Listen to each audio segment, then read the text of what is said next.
Hello guys, welcome to Venky's food world. గోరు చిక్కుడుకాయ పచ్చడి అండి, చాలా టేస్టీగా ఉంటుంది. తప్పకుండా మీరు ఒకసారి ట్రై చేయండి. ఈ విధంగా ఈ లాస్ట్ లో ఆ చివర ఈ విధంగా మనము కట్ చేసుకోవాలి. మీడియం సైజ్ ముక్కలుగా ఈ విధంగా కట్ చేసుకొని పక్కన పెట్టుకోవాలి.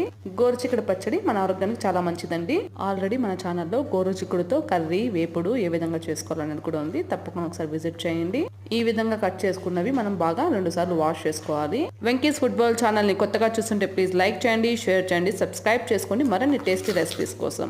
మరి స్కోర్ చేయడమైనా లైక్ చేయండి. ఈ విధంగా కడాయిలోకి వేసుకొని ఒక 2 సార్లు బాగా వాష్ చేసుకోవాలి. రోటి పచ్చడి చాలా అంటే చాలా టేస్టీగా ఉంటుంది. రైస్ లోకి కానీ, చపాతీలోకి కానీ, దోశలోకి కానీ, ఇడ్లీ అయినా సరే, పూరీకైనా బ్రహ్మాండంగా ఉంటుంది. ఒక కడాయి తీసుకొని 2 టేబుల్ స్పూన్లు ఆయిల్ వేసుకోవాలి. ప్యాన్ కి మొత్తం ఈ విధంగా అయ్యేలాగా మనం బాగా ఈ విధంగా షేక్ చేసుకున్న తర్వాత గోరు చిక్కుడు వేసుకోవాలండి. ఈ విధంగా లో ఫ్లేమ్ లోనే వేపుకోవాలి. వాటర్ అనేది కొద్దిగా ఎక్స్ట్రాక్ట్ అవుతుంది. సో అప్పటి వరకు మనం ఈ విధంగా మధ్య మధ్యలో వేపుకుంటూ ఉండాలి. లైట్ గోల్డెన్ కలర్ వచ్చేంత వరకు వేపుకుంటే మనకి టేస్ట్ అనేది బ్రహ్మాండంగా ఉంటుంది. ఈ విధంగా ఈ కలర్ రావాలన్నమాట. ఒకసారి పచ్చడి టేస్ట్ చేస్తారు, మీరే అంటారు ఎంత బాగుందంటే అంత బాగుంది రుచి అని. వేగిన తర్వాత ఒక బౌల్లోకి తీసుకొని ఈ విధంగా పక్కన పెట్టుకోవాలి. కాసేపు చల్లార్చుకోవాలండి.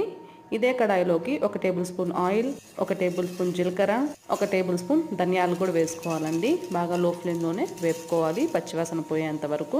రుచికి తగినంత కారం వేసుకోవాలి. మిరపకాయలు వచ్చేసి నేను ఒక 8 వేసాను. మీరు ఇంకా ఎక్కువ తినే వాళ్ళైతే కొద్దిగా ఎక్కువ వేసుకోండి. కరివేపాకు, కొత్తిమీర వేసుకోవాలి ఇందులోకి. కాసేపు మగ్గిన తర్వాత ఈ విధంగా బాగా మనము వేపుకున్న తర్వాత ఇప్పుడు 5 నుంచి 6 వెల్లుల్లి వేసుకోవాలి. నిమ్మకాయ సైజులో అంత చింతపండుని ఇందులోకి వేసుకోవాలి. ఒకసారి వాష్ చేసుకొని ఇందులోకి వేసుకోండి.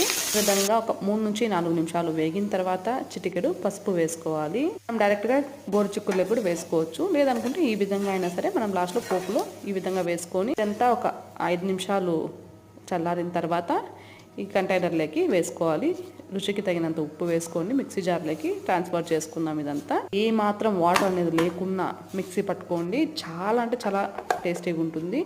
అలానే మనకి 1 వీక్ వాటర్ అనేది వేస్తే టేస్ట్ అనేది కొంచెం డిఫరెంట్ అవుతుంది. మీకు కావాలి అనుకున్న వాళ్ళు ఆనియన్స్ కూడా వేసుకోవచ్చు. నేనైతే వేయట్లేదు. ఈ విధంగా చేసుకొని చూడండి. ఈ విధంగా బరకగా ఉండాలి. అప్పుడే మనకి టేస్ట్ అనేది మంచిగా ఉంటుంది. మరి సాఫ్ట్గా చేస్తే టేస్ట్ అనేది అనిపించదు. రోట్లో అయినా దంచుకోవచ్చు, లేదనేది మిక్సీకి అయినా సరే ఈ విధంగా బరకగా పట్టుకోండి. సూపర్గా ఉంది టేస్ట్ అయితే. తప్పకుండా మీరు ఒకసారి ట్రై చేస్తారని అనుకుంటున్నాను.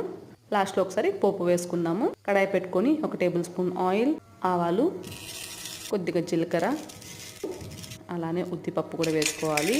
1 ఎండుమిర్చి వేసుకోవాలి, కరివేపాకు కొద్దిగా, ఇవన్నీ వేసుకొని ఒకసారి మనము వేపుకోవాలన్నమాట.